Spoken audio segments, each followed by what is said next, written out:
Sa araling ito, malalaman natin ang pagkakaiba ng produkto at serbisyo.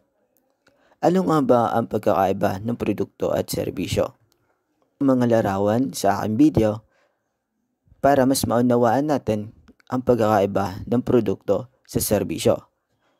So, sa kanan ko, may makikita tayo mga iba't ibang uri ng produkto at sa kaliwa ay ang iba't ibang uri ng trabaho. Pag sinami nating produkto, ang produkto ay isang bagay na ginagawa upang maibenta. Ito ay karaniwang likha ng mga kamay, makina, isipan o talino.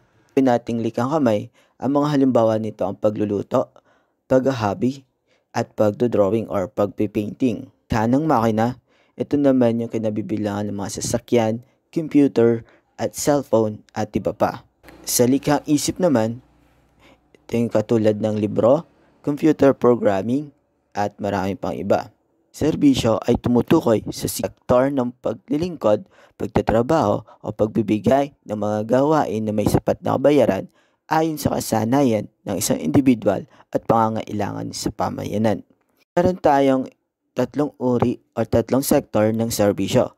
Unahin natin ang professional. Pag sinabi nating professional, ito yung mga nag-aral ng 4 na taon at nakapasa sa board exam at nakakuha ng lisensya para sila ay magtrabaho.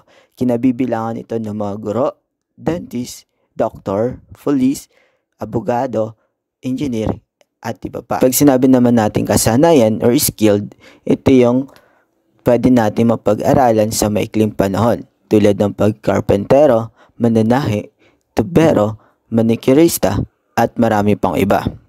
Or naman ng technical, ito yung may mga kinabibilangan ng aircraft mechanics, computer programming, at mga gawaing kinalaman sa pagkukumpuni or sa ayos ng mga makina.